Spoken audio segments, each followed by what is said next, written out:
Hello, my name is Marcelo Gonçalves Gameiro. I am from Londrina, the state of Paraná in Brazil. I am here today to give this demonstrative class of corporate finance.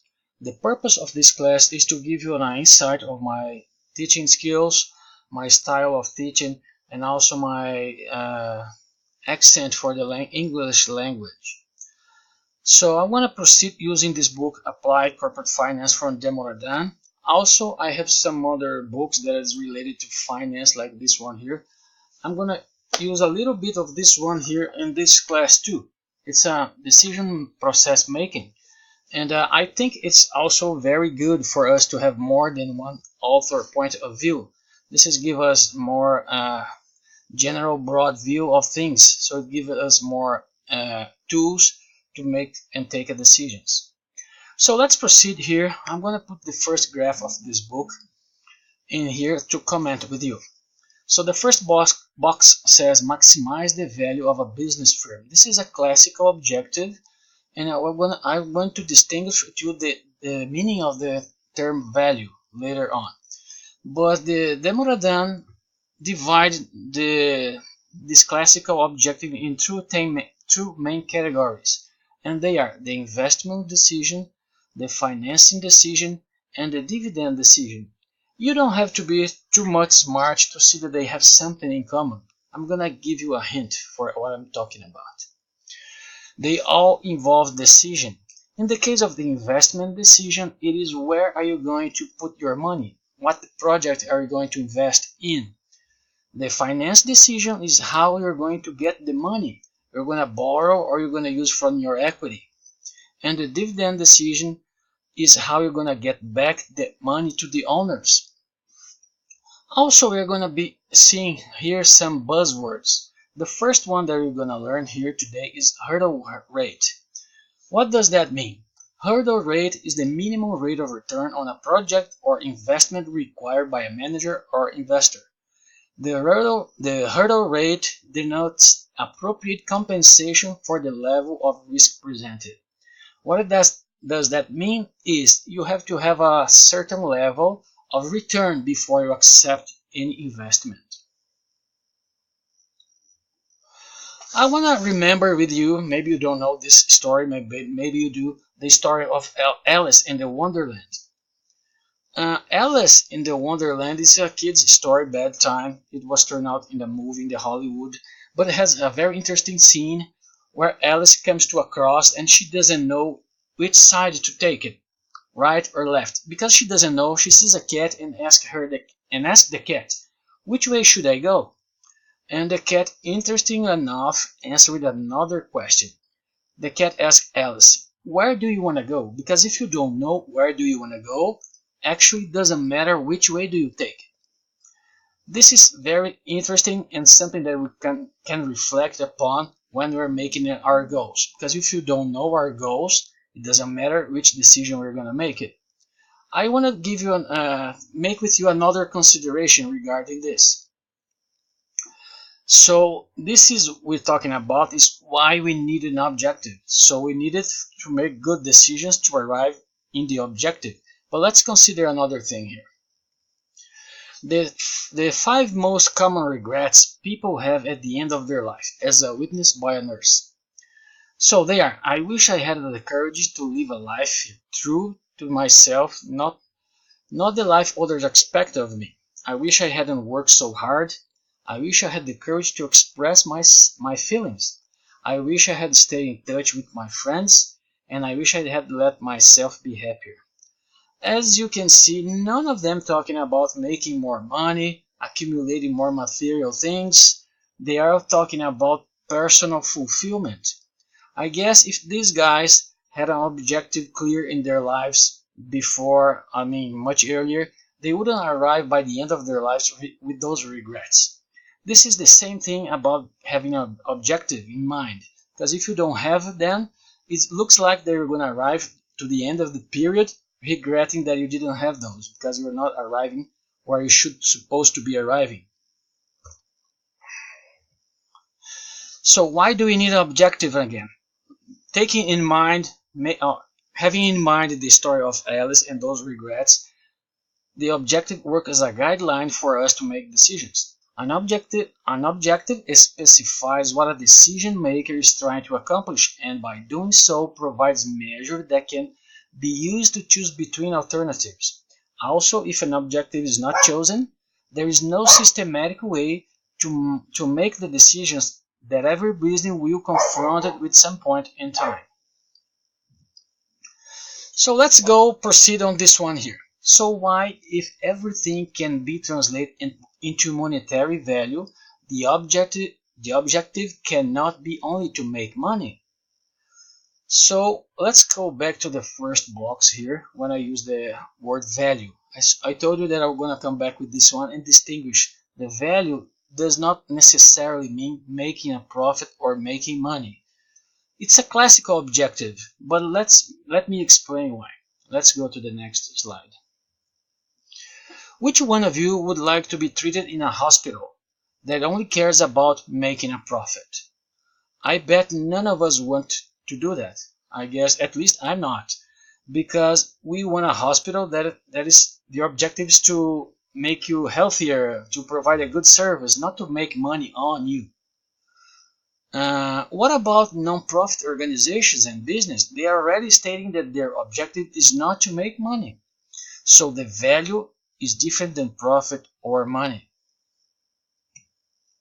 The objective of maximizing stock prices is relevant objective only for firms that are public trade, because they have stock.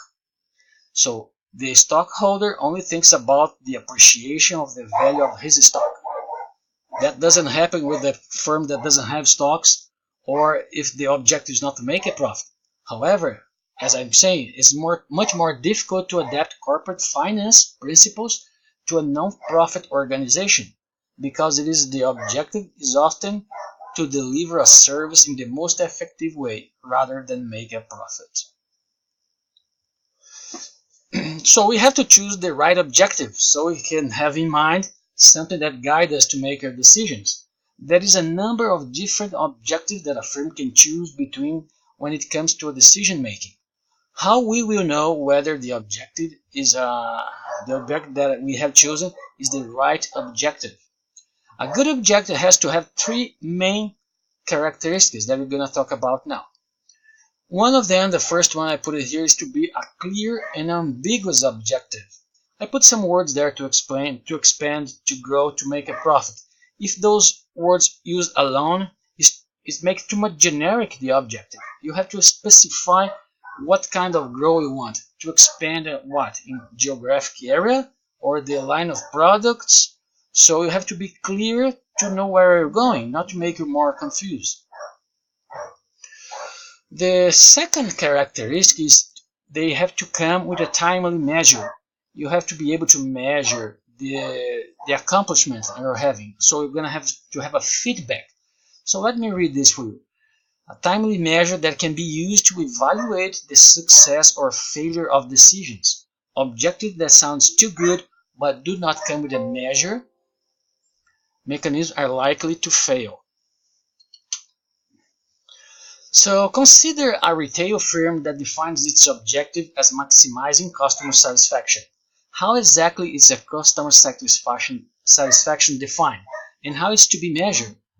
If no good mechanism exists for measuring how satisfied customers are with their purchase, not only will managers be unable to make decisions based on the objective, but we will also have no way of holding them accountable for the decision they make.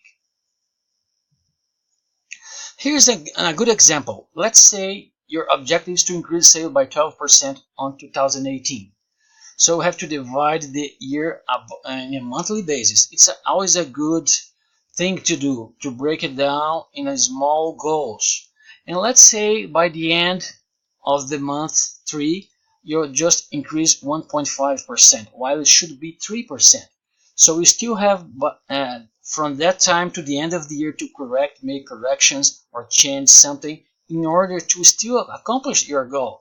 But because if you let the things to be just measured by the end of the year, that might be too late to take any action by then.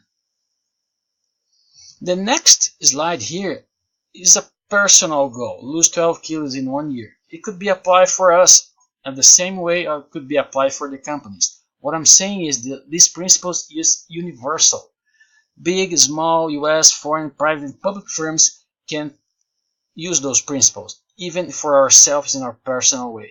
For example, by losing 12 kilos in 1 year, you can lose 1 kilo for every month. If you lost 1 kilo by the end of the third month, you know you should be losing 3 by then. You still have time to take some action and to correct it in order to accomplish your goal by the end of the year. So the third characteristic here is it does not create cost for other entities or groups. What does that mean is, let's take for example a tobacco company. If they want to make an increase in their profits, and if they want to do that by selling tobacco for teenagers, what does that mean? It's going to put some cost on the society. Think about their parents. They're going to like to see their kids starting to smoking by that age. So think about the cost for the healthy care. Smoke is not good for health. So I put a little charge in here so we can reflect upon. One guy sees a number 6 and the other sees a number 9. Both of them are right, even though they disagree with each other. Why is that? Because they are in the different points of view.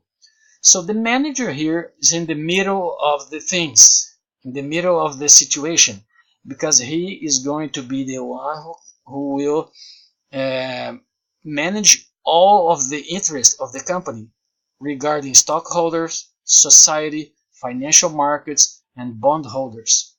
So the good thing to have an objective is to have a balance of objective and not to put some costs on the other groups, because it will make a conflict and maybe it's going to be hard to deal with. So let's go for the next slide. So I use here some 8 elements that has a good decision has to have it. So let's go and tell about them. Work with the right problem. That means is, where do I refinance the project? This is one example. But sometimes the situation or the problem is not where do I refinance this project. It's if there is really a necessity to refinance the project. So you have to have the right problem, because if you're not seeing the big picture or you're not considering other options, you might answer in the wrong question. Define the objectives. We have to already talk about this. So if you don't have an objective, it doesn't matter which way you take it. It doesn't make any difference. Create alternatives with imagination. In corporate, we used to say that we should have a brainstorm, more than one head thinking, so we can create alternatives. Because your best decision will not surpass your best alternative. So you have to consider and make some options available to you. You have to work on that also. Comprehend the consequences. Try to envision the consequences later on. They may affect your decision now if you would be aware of them. This is something to think about it. Control the items of the negotiation. Many times objectives will be in conflict. It will be in conflict with each other. Most of the complex decisions will not have a perfect solution. So it needs to have a priority set. It needs to have balance. We have already talked about this. You have to make the best option. Maybe it's not the perfect option. Not always. Sometimes you can have the perfect solution for every kind of problem, especially talking about in finance. Clarity and uncertainty. We have already talked about this of not being ambiguous. Do that at least where it's possible. Those uncertainty will make the decision more difficult, but good decisions almost go through to uncertain situations. So you have again to understand that not sometimes you have a perfect solution. You have to work with incomplete information to make some important decisions sometimes. Analyze the risk tolerance. Why this one is important? Because if you don't feel comfortable with this decision you just took, you may not going to be able to sleep. So be aware that the end result is not always what is expected. So you should be comfortable with the adverse result of at least be able to cope with that. So this is the end of our lesson here, and I thank you very much.